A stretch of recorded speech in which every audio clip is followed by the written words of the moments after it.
Bonjour à toutes et bonjour à tous. Alors, nous rapprocher les uns des autres est bon pour nous. Ce sera le thème de ce discours.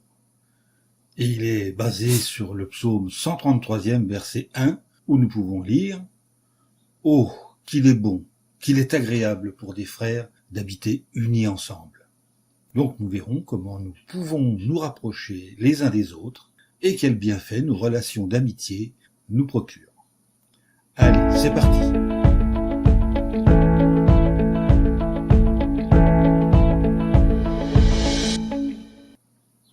Jéhovah accorde une importance toute particulière à la façon dont nous traitons les autres.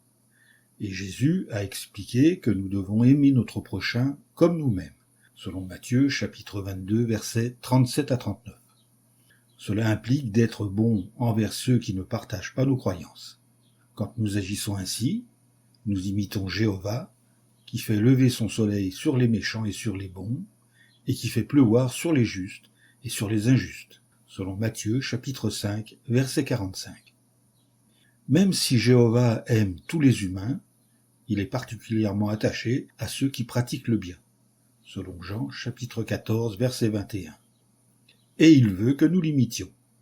C'est pourquoi il nous demande d'avoir un amour intense pour nos frères et sœurs et de leur témoigner une tendre affection, selon la première lettre de Pierre au chapitre 4 et au verset 8.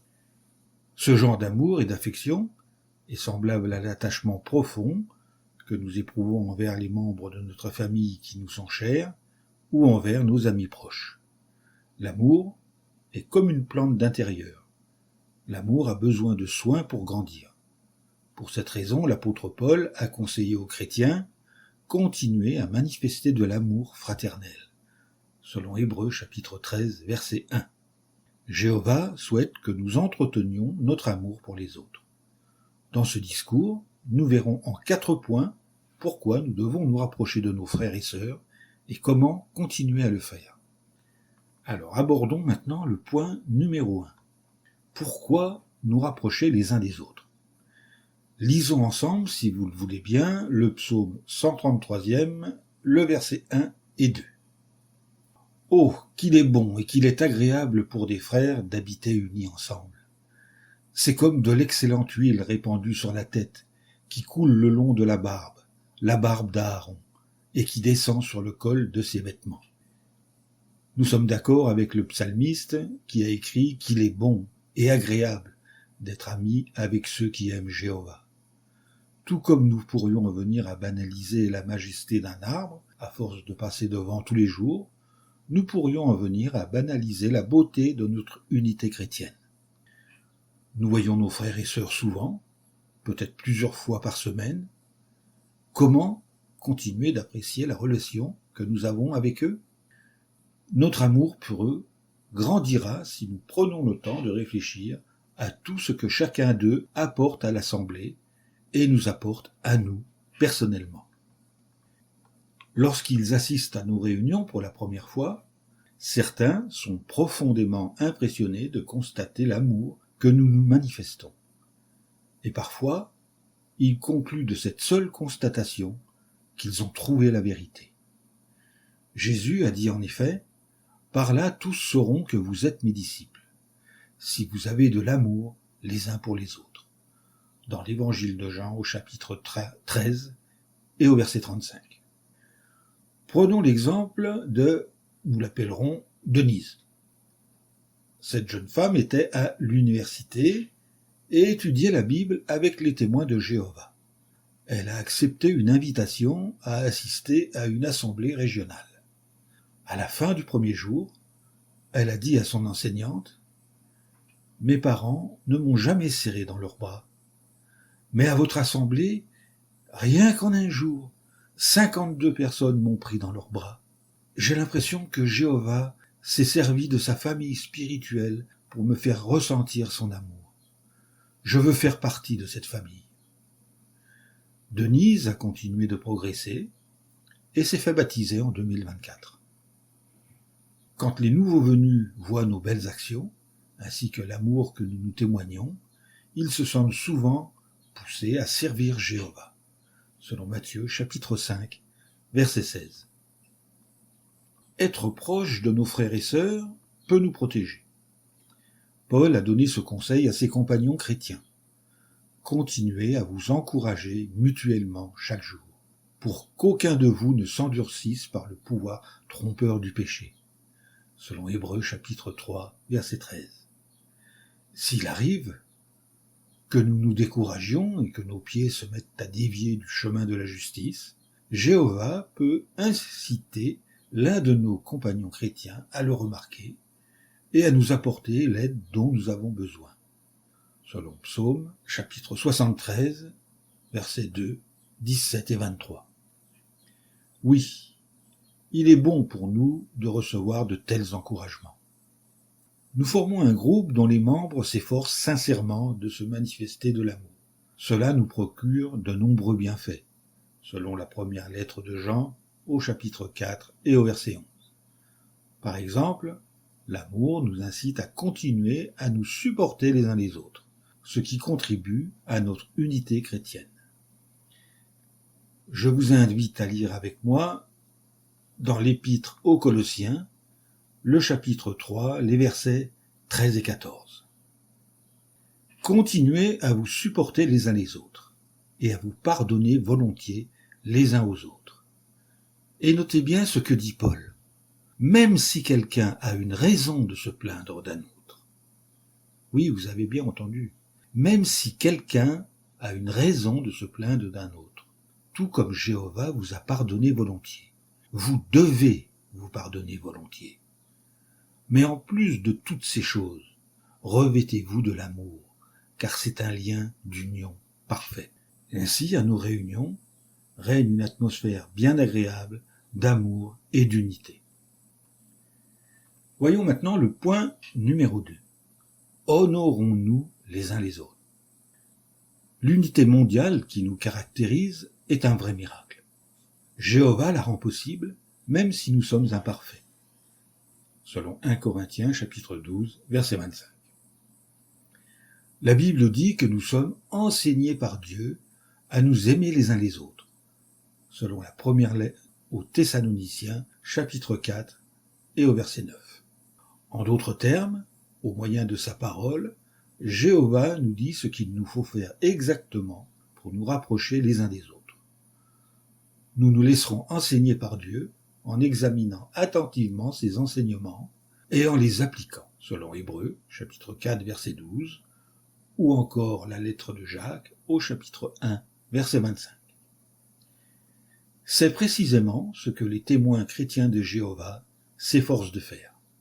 Comment la parole de Dieu nous enseigne-t-elle à nous rapprocher les uns des autres?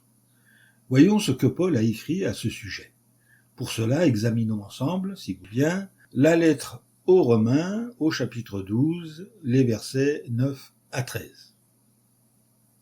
Que votre amour soit sans hypocrisie. Ayez en horreur ce qui est mauvais. Attachez-vous à ce qui est bon. Aimez-vous comme les membres d'une famille. Et ayez une tendre affection, les uns pour les autres. Soyez toujours les premiers à vous honorer les uns les autres. Soyez travailleurs et non paresseux. Débordez de zèle grâce à l'esprit. Travaillez comme des esclaves pour Jéhovah. Réjouissez-vous grâce à l'espérance. Endurez dans les épreuves. Persévérez dans la prière. Partagez avec les saints selon leurs besoins. Faites toujours preuve d'hospitalité. Notez que Paul dit « Soyez toujours les premiers à vous honorer les uns les autres ». Qu'est-ce que cela signifie? Que nous devrions prendre l'initiative de manifester une tendre affection aux autres, par exemple en leur pardonnant et en étant hospitaliers et généreux envers eux, selon la lettre aux Éphésiens au chapitre 32, le verset 4. N'attendez pas que vos frères et sœurs se rapprochent de vous. Vous pouvez être le premier à agir. Vous constaterez alors que ces paroles de Jésus sont vraies. Il y a plus de bonheur à donner qu'à recevoir, selon Actes, chapitre 20, verset 35. Remarquons que juste après nous avoir recommandé d'être les premiers à nous honorer les uns les autres, Paul a ajouté « Soyez travailleurs et non paresseux ». Une personne travailleuse est zélée et courageuse. Quand on lui confie une tâche, elle s'en acquitte avec sérieux. Selon Proverbe chapitre 3, versets 27 et 28. D'ailleurs, ce proverbe nous conseille « Ne refuse pas de faire le bien à ceux qui en ont besoin, si tu peux les aider. » Par conséquent, quand nous voyons que quelqu'un a besoin d'aide, nous faisons tout ce que nous pouvons pour le soutenir. Nous ne remettons pas les choses à plus tard, et nous ne partons pas du principe que quelqu'un d'autre fera le nécessaire, selon la première lettre de Jean au chapitre 3, versets 17 et 18. Nous pouvons aussi honorer les autres en leur pardonnant rapidement quand ils nous offensent, selon Éphésiens chapitre 4, verset 26, qui nous dit « Ne restez pas en colère jusqu'au coucher du soleil ». Pourquoi ne faut-il pas rester en colère? Pour ne pas donner de prise au diable, répond le verset 27. Dans sa parole, Jéhovah nous demande sans cesse de nous pardonner les uns les autres. Colossiens chapitre 3, verset 13, par exemple, nous recommande de continuer à nous pardonner volontiers les uns aux autres pour nous rapprocher des autres. Peu de choses sont aussi efficaces que de passer sur leurs erreurs. Quand nous le faisons, nous contribuons à maintenir l'unité de l'esprit dans le lien de la paix, selon Éphésiens chapitre 4, verset 3. En bref, le pardon favorise l'unité et la paix. Alors c'est vrai, il est parfois difficile de pardonner à ceux qui nous ont blessés.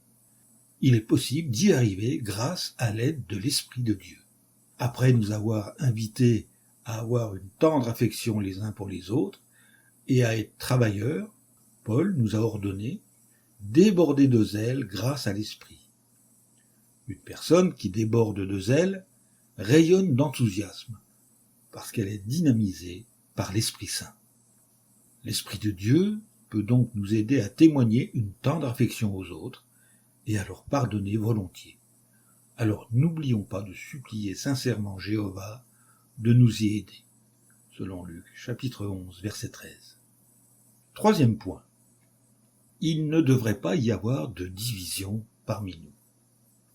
L'assemblée est constituée de toutes sortes de gens, c'est-à-dire de gens d'origine et de milieux différents, selon 1 Timothée chapitre 2, versets 3 et 4. Nous ne faisons donc pas tous les mêmes choix dans des domaines comme la tenue, la coiffure, la santé ou les divertissements, si nous n'y prenions pas garde. Ces différences pourraient créer des divisions parmi nous. Lisez Romains chapitre 14, verset 4, ou encore la première lettre aux Corinthiens, chapitre 1, verset 10. Mais comme Dieu nous enseigne à nous aimer les uns les autres, nous veillons à ne pas affirmer haut et fort que nos choix sont meilleurs que ceux des autres, selon Philippiens chapitre 2, verset 3. Nous éviterons ainsi de créer des divisions dans l'assemblée et nous nous efforcerons d'être toujours encourageants, selon 1 Thessaloniciens chapitre 5, verset 11. Notez que depuis quelque temps, de nombreux inactifs assistent de nouveau aux réunions et beaucoup de personnes qui ont été renvoyées de l'assemblée reviennent à Jéhovah. Nous voulons les accueillir chaleureusement, selon 2 Corinthiens chapitre 2 verset 8. Considérez ce qui est arrivé à une sœur qui est retournée à la salle du royaume après avoir été inactive pendant 10 ans. Elle raconte : « J'ai été saluée par des sourires et par des poignées de main énergiques. » Actes chapitre 3 verset 19. Quel effet ces simples actes de bonté ont-ils eu sur elle ? Elle confie : « C'était comme si la main de Jéhovah me ramenait vers le bonheur. » Si nous nous efforçons d'être encourageants avec tous, le Christ pourra nous utiliser pour réconforter ceux qui sont fatigués et qui portent une lourde charge, selon Matthieu, chapitre 11, versets 28 et 29. De quelle autre façon encore pouvons-nous favoriser l'unité ? Par nos paroles. Job, au chapitre 12 et au verset 11, fait remarquer : « L'oreille n'évalue-t-elle pas les paroles, comme la langue goûte la nourriture ? Tout comme un bon cuisinier goûte toujours son plat, pour être sûr qu'il est savoureux avant de le servir, veillons à bien réfléchir à ce que nous allons dire avant de parler. Selon Psaume 141, verset 3. Assurons-nous toujours que ce que nous sommes sur le point de dire est constructif et encourageant, et que nos paroles communiquent à ceux qui les entendent quelque chose de bénéfique, selon Éphésiens, chapitre 4, verset 29. Les maris, et les parents en particulier, devraient être conscients de l'importance d'avoir des paroles encourageantes, selon Colossiens, chapitre 3, versets 19 et 21, ou encore Tite, chapitre 2, verset 4. Les anciens aussi devraient être une source de réconfort pour les autres, car ils sont les bergers du troupeau de Jéhovah, selon Isaïe, chapitre 32, versets 1 et 2, et Galates, chapitre 6, verset 1. Un proverbe biblique nous rappelle « Une parole dite au beau moment, comme elle est agréable ». Proverbe, chapitre 15, verset 23.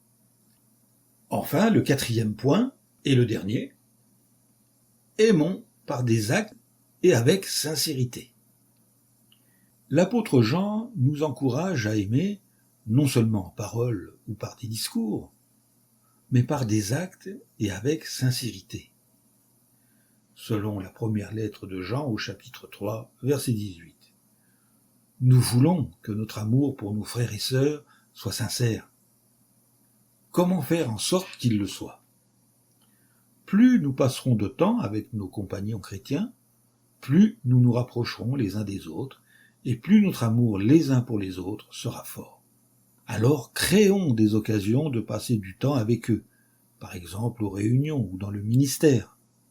Prenons également le temps de leur rendre visite. Nous montrerons ainsi que nous sommes enseignés par Dieu à nous aimer les uns les autres, comme le dit Paul en 1 Thessaloniciens, chapitre 4, verset 9. Et nous continuerons de constater personnellement qu'il est bon, qu'il est agréable pour des frères d'habiter unis ensemble. Voilà, fin de ce discours.